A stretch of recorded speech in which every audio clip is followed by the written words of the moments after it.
the all-new Google Pixel 8 or the year-old Pixel 7. At first glance, it doesn't look like there's much difference between these two, especially as Google maintains the same design for the most part. Now that was my initial impression, at least until I held the Pixel 8 in my hands. With this video, hopefully you get to decide whether to buy the Pixel 8 or save cost and get the 7, or better still if the Pixel 8 has enough features over the Pixel 7 to make you upgrade if you already own one. Now let's get down to business. I used the Pixel 7 for about a year before picking up the Pixel 8, which I've been using for over a month, and I can easily say I'm pleased with the decision to get the Pixel 8. However, that could be because I'm a tech enthusiast and I'm always inclined to get the latest. How much change do we have on the Pixel 8 that should make you as a regular consumer want to upgrade from the 7, or if you don't already own one, what prevents you from just picking up a Pixel 7 since it should now be the more affordable option? You can actually get a renewed option for about half the price of the Pixel 8. To me, what most people would want to see with comparisons like this aside benchmark scores is their camera performance, but for the sake of detail we'll go into more detail, if that sentence makes any sense. Well, you get the idea. The Pixel 8 is the smaller and lighter of both phones. The first time holding it, I was pleased with how Google has refined its design to make it more compact. You will also notice it has the more rounded corners. The Pixel 7 on the other hand is the taller phone. So I actually dropped my Pixel 8 by accident a few days ago from over 6 feet. I made a foolish decision to place it somewhere unstable without the case to use a flashlight. It survived, but it now has a scar. I actually thought it was gone for good because it was on hard concrete. Now, build quality wise, both of these phones are the same. Aside the improved design, Google has maintained most of the specifications, but we have major changes to the processor, the display, and battery. For the display, we get the more desired 120Hz screen refresh rate compared to 90Hz Google has previously maintained. And I have to say, while on the surface you might not feel much of the difference, it is definitely there and a welcome improvement for the Pixel 8. The display, while being smaller at 6.2 inches on the Pixel 8, is also a lot brighter with up to 2000 nits of peak brightness, which is a significant improvement over the 1400 nits peak brightness on the Pixel 7. It's also OLED on the Pixel 8 while we had AMOLED on the Pixel 7. And I think that's just about all the differences we have between these two as far as the display is concerned. That and the fact that the Pixel 8 has slimmer bezels. Now while they both have an optical fingerprint scanner and face unlock, Google managed to achieve a more secure face unlock with the Pixel 8, secure enough to be used as a sign-in option for finance applications. The Google Pixel 8 is using an improved Tensor processor, precisely the Tensor G3, which offers better optimization than the G2 in a lot of areas from my experience.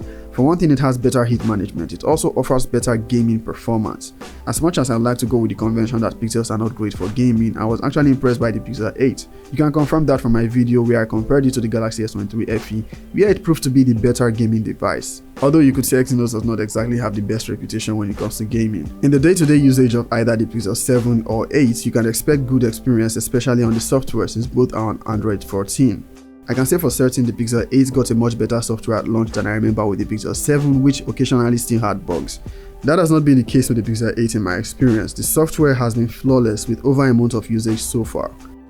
Software support will not be a concern since you're getting 7 years of OS upgrades with the Pixel 8. Since we're already on Android 14 on the Pixel 7, you can only expect 2 more upgrades. So if you're contemplating buying either of these ones for long-term use, without a doubt you ought to go for the one with longer software support. That's the Pixel 8 of course. There are those that would definitely say the Tensor G3 might not survive 7 years of OS upgrades or Google will not keep to it, but these are just speculations and we'll need to wait at least 3 or 4 years to see how it ages to prove Google wrong. Personally, I have faith in the Pixel 8 lasting that long. I've seen few persons complain about the Tensor G3 heating up unnecessarily or being slow. Now this has not been my experience so far, but it does not invalidate the experience of others. Hopefully it is not a widespread issue and Google can find a permanent fix for such issues occurring with their devices. In terms of battery life, the Pixel 8 gets slightly larger battery than its predecessor. Now in actual real-world usage, I can confirm it also has better battery life, although the most I've gotten from it is just over 6 hours of screen on time, but it has shown the potential to do even more. A couple more optimizations and we might see much better battery life. Compared to my experience with the Pixel 7, I'd say it has improved. The Google Pixel 8 distincts itself from the 7 with its new AI features, which are mostly photography related. Features like Magic Editor or Best Take, which allows you basically never take a bad photo since you can just switch the facial expressions from similar photos. And then there is the Magic Audio Eraser to remove distracting noise from your audio.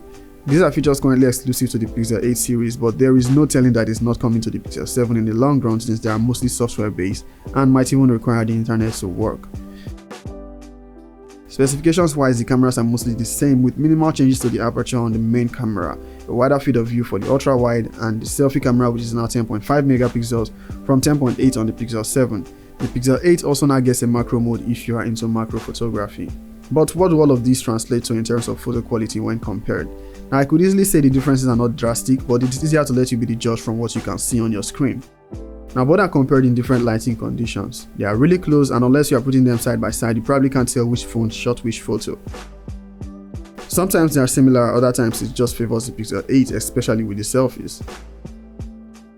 They are both capable of shooting videos at 4K 60 frames per second from both the selfie and rear cameras, and I'll say the Pixel 8 has improved with video quality, especially from the rear cameras.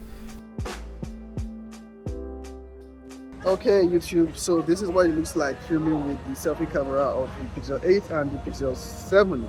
That is the predecessor. So they are both currently shooting 4K 30 FPS. Both are capable of 4K 60 FPS for both selfie and rear camera. But I'm doing 4K 30 for the selfie camera right now. From the viewfinder, it looks like the Pixel 7 is a bit better on the shadows, but the Pixel 8 looks sharper. But that's just the viewfinder. So you let me know what it looks like to you guys, which looks better, which looks sharper, and also which has better mic quality. Thank you. And both the Pixel 7 and 8 are great phones. The Pixel 8 might not have significant difference from the 7 based on appearance alone, but as someone who has switched from the 7 to 8, I have been satisfied with that decision. If you own a Pixel 7, you'll be fine sticking with it for at least 1 or 2 more years, but if you are trying to choose between both, I recommend the Pixel 8 as long as the budget is there. It's the end of the year and you'll probably still find really good deals for it. That's all from me.